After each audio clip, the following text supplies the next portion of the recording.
मेरी फिल्म का जो डायरेक्टर है उसने मुझे कराची बुलाया। मुझे किसी की मिल्कियत नहीं बनना।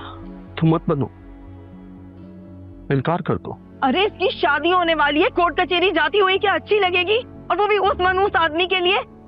जी जी, हमारा यही प्लान है। हमारा? मेरा मतलब मेरा और मेरे उन सब दोस्तों का जिनकी मेहनत शामिल रही है उस बेकरी को हासिलपुर से निकाल कर कराची तक पहुंचाने में। मेरे जाने के बाद भी उन्होंने मेरी माँ की आखिरी निशानी पर ताला नहीं पड़ने दिया। अब दरअसल मैं इतने दिनों से यहाँ पर यही सब देख रही थी। बस इन्वेस्टमेंट जगह सब फाइनल कर लिया है, बस अब कराची जाना है। Very good. अगर आप मुझे भी प्लानिंग में शामिल कर लेती तो मैं खुश भी बहुत होता और आपकी मदद कर सकते थे। आपको इतनी मेहनत नहीं करनी पड़ती। May be things would be easier for you. कुछ चीजों पर मेहनत करना अच्छा होता है कबीर, और जब तक मेहनत ना की जाए कामयाबी का मजा नहीं आता। अपने बलबूते पर मुश्किल से संभलने की बात ही कुछ और होती है। क्या ये आपका अपना ख्याल है? जी, हम सबका। मन्नू, तारा, बिलाल।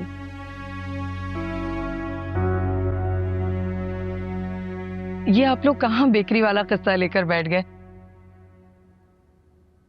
तोकिर भाई, आपकी बात पर हमने आपस में मशवरा किया। कराची में शादी करने पर हमें कोई एतराज नहीं है, लेकिन एक आध तकरीबात हम खुद करना चाहेंगे। जी जी भाईजान, क्यों नहीं। अरे ये भी कोई पूछने वाली बात है। जज़ाक अल्लाह। बाकी आप लोगों का बहुत बहुत शुक्रिया कि अम्मा की बात रखी। अरे इसी बात पे मीठा हो जाए। जी, लेकिन वो बेकरी के केक्स तो नहीं मिलेंगे। नहीं नहीं, जरूर जरूर मिलेंगे, मैं लेकर आता हूँ। जी बेटी, मैं भी कुछ कहना चाहता हूँ। बेटी, तुमने हमारी फैमिली को एक बार फिर से इकट्ठा कर दिया और उसके लिए मैं तहे दिल से शुक्रगुजार। थैंक यू अंकल कि आपने मुझ पे भरोसा किया। मेरी फिल्म का जो डायरेक्टर है उसने मुझे कराची बुलाया। अरे बाबा, क्या बोल रहे हो? इसका मतलब हम सब कराची जाएंगे? मतलब अपनी स्टोरी भी फिल्मों की कहानियों की तरह होगी। मन्नू और मेरी एक नहीं 100 बेकरियां होंगी। है फुल एंटरप्रेटर।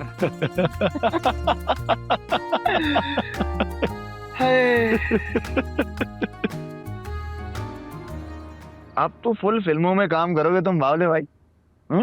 तुम भी बड़े बड़े इंटरव्यू दोगे। हाँ, ये बड़े बड़े स्टेज पे छोटे छोटे माइक बन के बैठोगे। हाँ? एक बात बता रहा हूं मैं, जब भी तुम्हें अवार्ड मिलेगा ना तो मुझे नहीं भूलना, सबसे पहले बुलाना है तुमने। देखना वहां से शबाना बाजी भी देख रही होंगी तुम्हें और ये खुश होंगी इस तरह। हेलो, मैं तुम्हें याद कर रहा था। अच्छा, कैसी तबीयत है अब? बेहतर है, स्पेशली जब से तुमने कबीर और शबाना के सामने मेरा स्टैंड लिया है। I feel much better. कहाँ हो तुम? मैं घर पे घर पे हूँ। मैं तुम्हारी तरफ ही आ रही थी, सोच रही थी साथ में लंच कर लेते हैं। ओह, आई विश, लेकिन मुझे एक्चुअली वापस ऑफिस जाना है। क्यों? उन्हें नहीं पता कि तुम्हारी तबीयत ठीक नहीं है? नहीं, मैं उनको बता नहीं सकता यार, मैं उस पोजीशन पे नहीं हूँ। और वैसे भी वहाँ कौन ख्याल रखेगा मेरा। ठीक है, अपना ख्याल रखना। आप सुनो, आई मिस यू। शादी पर आओगे? ये कोई पूछने की बात है शबाना? हम तो मेजबान होंगे और मेजबानों को बुलावे की जरूरत नहीं होती।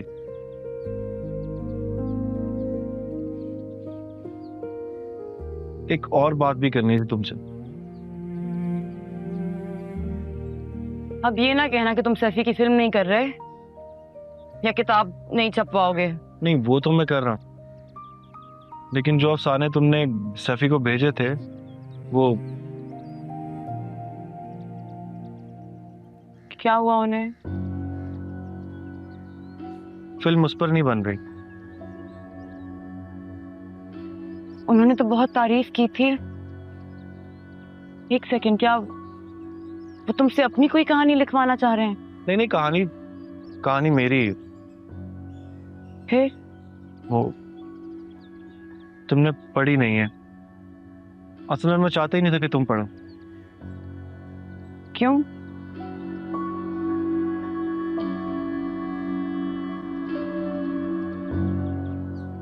क्योंकि उसका उन्वान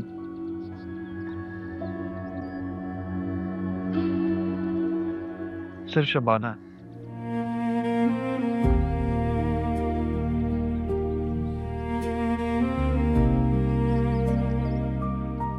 वो शबाना जो खुद में इतनी मुकम्मल है कि किसी सहारे की जरूरत नहीं है उसे, जो अपनी पहचान बनाने के लिए किसी रिश्ते की मोहताज नहीं है, जिसकी बहादुरी की एक झलक देखकर लोग हारी हुई जंगें जीत जाते हैं।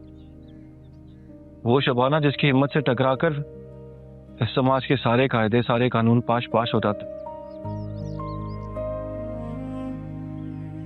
वो शबाना जिसकी जिंदगी का हर फैसला उसका अपना हो।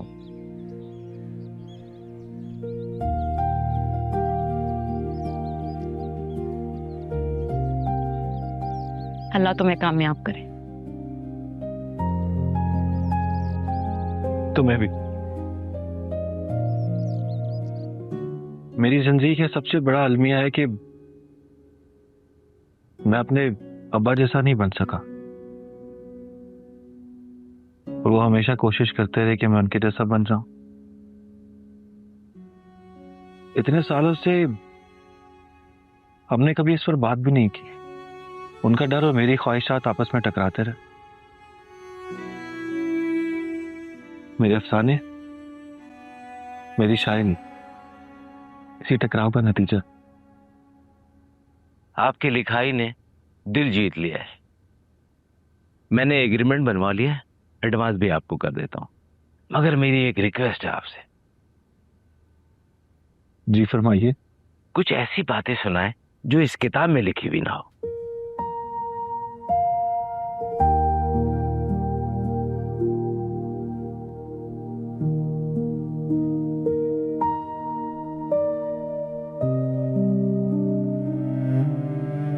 ये लोहे इश्क पे लिखा है तेरे शहर के लोग, वफा से जीत भी जाएं तो हार जाएंगे। वो जिनके हाथ में कागज की कश्तियां होंगी, सुनाए चंद वही लोग पार जाएंगे। क्या कहने, क्या बात है, एक्सीलेंट।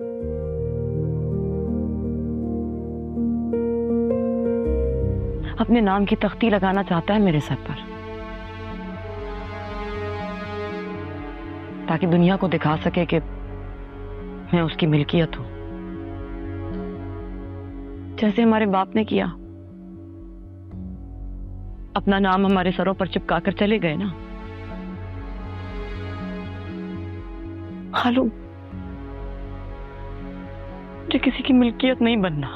तुम मत बनो, इनकार कर दो। कैसे इनकार कर दूं खालू? आप सब लोग, दादी की खुशियों का गला कैसे घोंट दूं? पहले भी आप लोगों को बहुत परेशान किया। अब हिम्मत नहीं है खालू, मुझसे नहीं होगा। अपने कराबतदारों की फिक्र करना जरूरी है, मगर जब ये फिक्र अपनी ही खुशियों का गला घोटने लगे तो पीछे हट जाना बेहतर है। बेटा, तुम मेरी बहुत अच्छी बेटी हो। जो तुम्हारा फैसला होगा हम सब उसी में खुश होंगे। एहतशाम ने, सालार ने मुझे यही बताया था कि वो इस शादी में फंसा हुआ है। And to be very honest, आपके और उसकी शादी की पिक्चर्स देख के मुझे यही लगा था कि वो सिर्फ आपके और आपके भाई की वजह से इस शादी में इन्फ्लुएंस्ड है।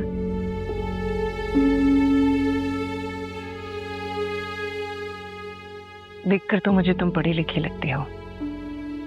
तुमने कभी सोचा नहीं कि इंक्वायरी ही कर लूं कि वो डिवोर्स है भी या नहीं? लेकिन सालार ने तो मुझे यही बताया था, बल्कि उसने खुद मुझे डिवोर्स पेपर्स दिखाए थे।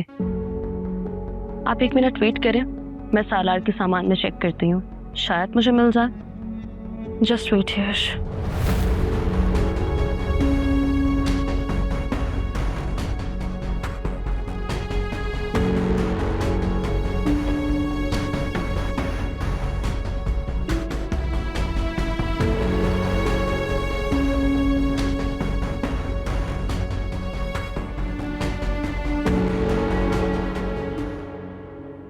Look.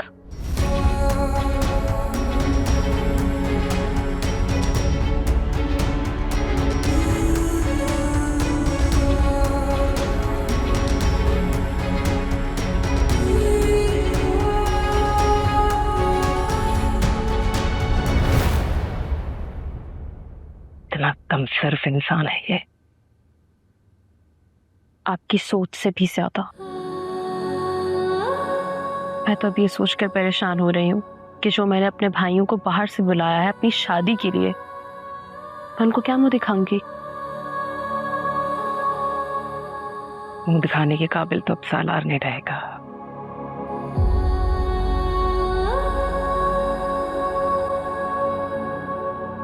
Thank you. मेरी बात को सुन तो ले। अरे मुझे नहीं सुननी तुम्हारी कोई बात। यमुना का नाम सुनते ही मैं समझ गई थी कि अब जरूर कोई ना कोई मसला खड़ा होने वाला है। खाला, मैं कब से इस केस के पीछे लगी हुई हूँ। अब जब फाइनली कोई नतीजा निकलने वाला अरे तो क्या करोगी तुम नतीजे का? गले में हार डालकर घूमोगी? तुम्हारी देखा देखी शाहाना की औलाद खड़ी हो जाएगी कल को कोर्ट कचहरी के चक्कर काटने में। हार उतारना है अपने गले से। मेरी तो समझ में नहीं आ रहा तुम्हें किस बात की परेशानी है सफिया। अरे इसकी शादी होने वाली है, कोर्ट कचहरी जाती हुई क्या अच्छी लगेगी? और वो भी उस मनहूस आदमी के लिए, उसकी शक्ल देखने के लिए जिसने मेरी बहन को जिंदा दरगोर कर दिया, जीते जी उसको मार दिया था, उसको ना इज्जत दी ना तहफ्फुज़ दिया। क्या बातें कर रहे हैं आप? उनकी शक्ल देखने नहीं जा रही मैं, अपने हक के लिए लड़ने जा रही हूँ। और आपको क्या लगता है खाला, मेरे लिए आसान होगा उस इंसान की शक्ल देखना जिससे नफरत करते करते मैंने अपनी आधी जिंदगी गुजार दी? तो छोड़ दो ना बेटा। नहीं करो। और वैसे भी उस आदमी का नाम तुम्हारे नाम से हट जाएगा तुम्हारी शादी के बाद। खाला, यही मिसाल तो नहीं कायम करनी। और अच्छा है ना, अच्छा है कि मेरे पास ये मौका है कि वो शख्स जिंदा है और मैं उसकी जिंदगी में उसका नाम वापस लौटा दूं। आप दोनों हैं मेरे और शाहाना के सरपरस्त। हमारी शनाख्त का अगर कोई भी हकदार है ना, तो वो सिर्फ आप दोनों हैं और कोई नहीं।